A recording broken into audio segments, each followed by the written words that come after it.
ज्येष्ठ नागरिकांसाठी योजना आलेली आहे आणि ती योजना महाराष्ट्र शासन राजपत्र हे जे विधेयक आहे त्या विधेयकामध्ये मांडण्यात आलेली आहे। विधान परिषदेमध्ये विधेयक दिलं जातं, त्याच्यामध्ये जी योजना येणार आहे ते मांडलं जातं आणि ती योजना अंमलात येण्यासाठी GR काढला जातो। तर हे जे विधेयक आहे त्याच्यामध्ये 15 जुलै 2025 ला हे विधेयक मांडण्यात आलेलं आहे। या विधेयकास महाराष्ट्र राज्यातील ज्येष्ठ नागरिक सेवा सुविधा इत्यादी देण्याबाबत अधिनियम 2025 असं म्हटलंय त्यांनी आणि तो तात्काळ अंमलात येईल असं सांगितलेलं आहे। आता ज्येष्ठ नागरिकांसाठी पहिल्या पण काही योजना चालू होत्या, पण त्या योजना काही चालू झाल्या किंवा काही व्यवस्थित येत नाहीयेत। तर आता जी ही योजना आहे ती खरंच ज्येष्ठ नागरिकांसाठी गरजेची आहे। पण ज्येष्ठ नागरिक म्हणजे कोण, तर इतरत्र काहीही असेल तरी ज्येष्ठ नागरिक म्हणजे महाराष्ट्रातील ज्या व्यक्तींचे पुरुष अथवा महिला वय 65 वर्ष किंवा त्यापेक्षा अधिक वय आहे त्यांना ज्येष्ठ नागरिक म्हटलेलं आहे। म्हणजे या योजनेसाठी 65 वर्ष किंवा त्यावरील अधिक त्यांना ज्येष्ठ नागरिक म्हटलेलं आहे।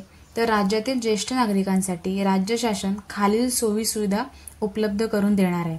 पहिलं म्हणजे ज्येष्ठ नागरिकांना आर्थिक सहाय्य म्हणून दरमहा 7,000 रुपये मानधन। दुसरं म्हणजे ज्येष्ठ नागरिक आजारी झाल्यास त्यास 5 लाख रुपयापर्यंत शासकीय व निमशासकीय रुग्णालयात मोफत आरोग्य सेवा, म्हणजे दोन्हीकडे।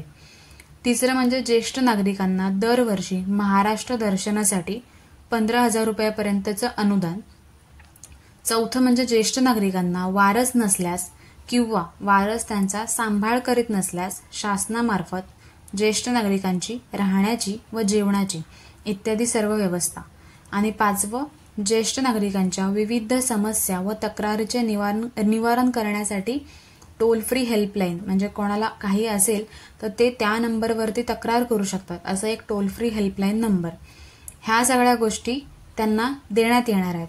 तर सगळ्यात महत्त्वाचं म्हणजे दरमहा 7,000 रुपये जे सुरू होणार आहेत ते तर सगळ्यात महत्त्वाचं आहे।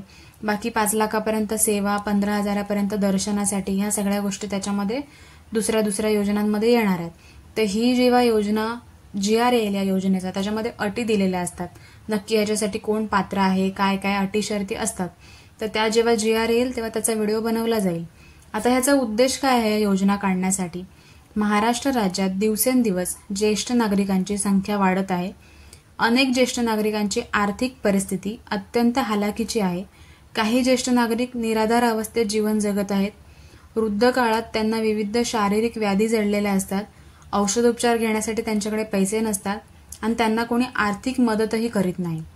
अशा परिस्थितीत 70 वर्षावरील वृद्धांसाठी केंद्र शासनाने अशा बऱ्याच योजना काढल्यात, पण काहींना 70 वर्षानंतर काढल्यात, तर काहींना फक्त 50% सवलत तिकीट वगैरे ह्याच्यामध्ये दिले, पण हे सगळं त्यांच्यासाठी पुरेसं नाहीये। ज्येष्ठ नागरिकांच्या वयाची अट वेगवेगळ्या योजनांसाठी वेगवेगळी आहे। प्रस्तावित योजनेसाठी कमीत कमी 65 वर्ष पूर्ण, म्हणजे आता जी योजनेचा प्रस्ताव आलेला आहे त्याच्यासाठी वयाची अट त्यांनी किती ठेवली, 65 वर्ष पूर्ण किंवा त्यावरील अशी अट आहे। केंद्र व राज्य शासनाने ज्येष्ठ नागरिकांसाठी आखलेल्या योजना अपुऱ्या आहेत, त्यामुळे शासनाने ज्येष्ठ नागरिकांना आर्थिक सोयी सवलती देण्यासाठी कायदेशीर तरतूद करणे हा या विधेयकाचा मुद्दा आहे, मेन मुद्दा। म्हणून हे विधेयक प्रस्तावित करण्यात आलं आहे। म्हणजे आतापर्यंत ज्या योजना आहेत त्या अपुऱ्या पडत आहेत किंवा त्या नाहीच व्यवस्थित, त्याच्यामुळे आता ही योजना जी आखलेली आहे ती व्यवस्थितपणे चालू करावी हा या विधेयकाचा मुद्दा आहे। जेव्हा चालू होईल, GR येईल, त्याच्यामध्ये अटी शर्ती देतील, कसं अप्लाय वगैरे करायचं ते सगळं सांगितलं जाईल, तेव्हा व्हिडिओ बनवला जाईल। ज्यांच्यासाठी हा व्हिडिओ महत्त्वाचा वाटतो तुम्हाला, त्यांच्यासोबत तुम्ही शेअर करू शकता। आणि हे जे राजपत्र आहे ते मी व्हिडिओच्या डिस्क्रिप्शनमध्ये देते, तिथे तुम्ही वाचून घेऊ शकता।